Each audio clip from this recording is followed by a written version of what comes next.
Welcome back to the channel. Today, we're going to try to answer the age-old question we get all the time. Should I build or should I buy in the high country of North Carolina? In this video, we're going to talk about what it really costs to build in the high country.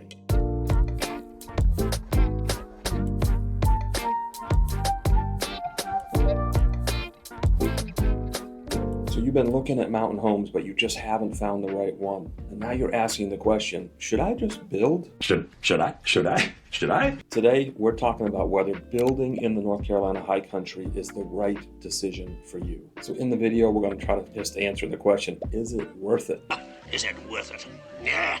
We're going to cover cost, timeline, land prep, and maybe even what some surprises people endure or experience, I should say, when building at elevation. But why are people considering buying? Inventory's still a little bit light. You know, it has improved greatly since the peak of COVID, but at the end of the day, we're still seeing buyers where the views or the perfect floor plan, everything that they want on their wish list just doesn't align, and hence the conversation about building. Of course, building allows you to get everything that you want and to design the home exactly to your standards. You'll get to pick your finishes, the level of appliances, trim, etc. But you know, there's some trade-offs that come with that too, like while you're going to get your warranties as expected with new construction, probably better efficiencies, you're going to have to pack your patience, because there's a tremendous amount of planning that goes into building at elevation. There's permitting and other steps that sometimes lead to delays, connection to utilities in some cases, but one of the biggest ones is the weather. It often will impact and delay the original timeline of building in the high country. And this number might surprise some people, so we're going to talk about the cost of building at elevation and in the high country. Right now, we're seeing everything from $350 to $550 as kind of the common build price. That's before upgrades and really determining how you want to trim the home above and beyond what the builder might put in as the standard trim level. But then on top of that, the site access, the slope, there's a lot that goes into the lot in which you're going to build on that can quickly escalate that. And to be quite honest, there are luxury builders that are anywhere from $800 to well over $1,000 a square foot.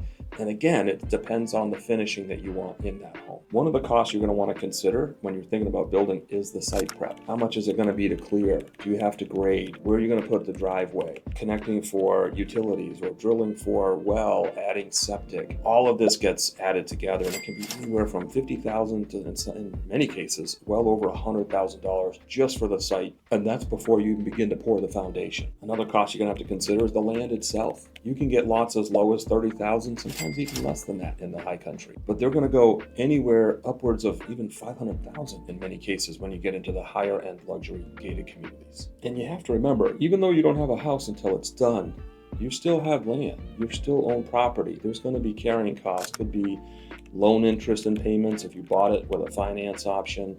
You're going to have taxes and insurance during the build that you need to account for. And here's the tip. Hopefully you won't need it, but plan on just putting aside or at least budgeting for an allowance of another 10 to 15% for the unexpected mountain variables. Let's talk about some of the challenges that are unique to building on the mountains. The first thing is going to be the weather delays. Is it snow? Is it freezing rain? In general, it's a pretty short build season. You're looking like April to November in most cases. Now let's talk about access. Building on these mountains requires, in many cases, engineering, and that could be for driveways, retaining walls, and foundations. The other thing you're going to think about are the utilities. How much is it to expend the power to the property? How much is it to either add well and septic or to connect to sewer and water if it's available, depending on where your lot is? Another factor is going to be permitting, whether it be the county or the town that you're considering building in. In some cases, they have erosion control and septic permits that are required before they even get into building permits. And then this last challenge I'm going to talk about is a real big one. It's access and availability of builders. There are a handful of well-known, reputable builders on the mountains. Their lead times can be really long. So one piece of advice I would share is do a lot of research. Get in these Facebook groups that are available to you. Look for feedback on builders. You can see some about pricing, but additionally reputation, lead times, delays, etc.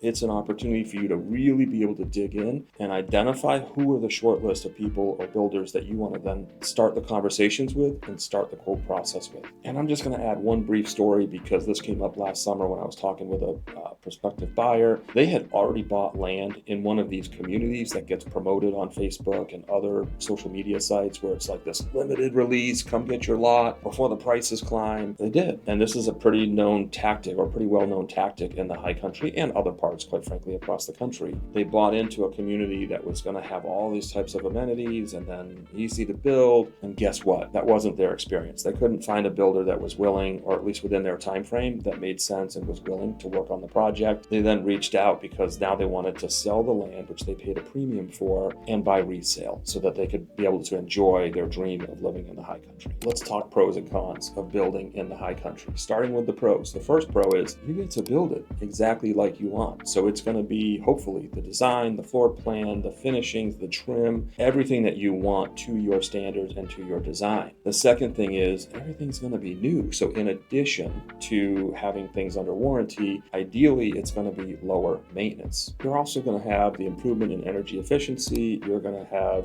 likely a good resale value when you build. And then the last thing you're going to get is pride in building your own vision. And when we think about cons, the first thing you can expect are long lead and build times. We're typically seeing 12 to 24 months, but I gotta be honest, it can often easily creep into the 36 months and even beyond that in some cases. Another thing is cost overruns are quite common.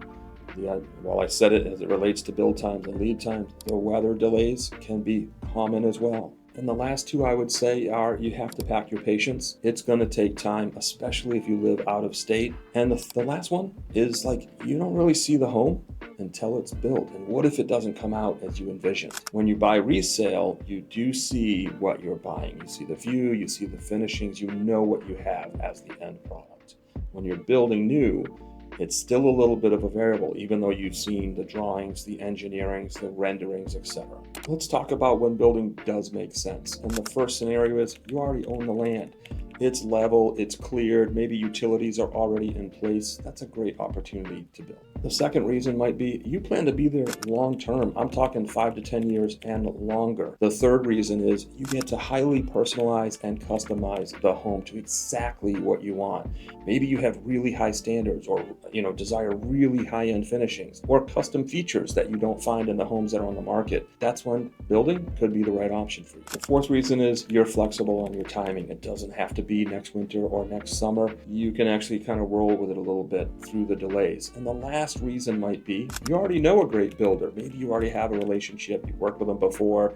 You've been referred to one and they have availability. That's a huge head start when thinking about building in the high country. All right, so let's try to wrap this up. Building in the high country isn't for everybody, but it can be especially rewarding for the right person. If this question is on your mind, whether to buy or build in the high country, let's have a conversation. I think we can add some anecdotal commentary and help guide you about what it's like to build at elevation. If you want to have that conversation, you know where to find us. All of our information is at the scroll at the bottom of the screen. Of course, you can comment on this. Please like, share, and subscribe to the channel. We'll talk to you real soon.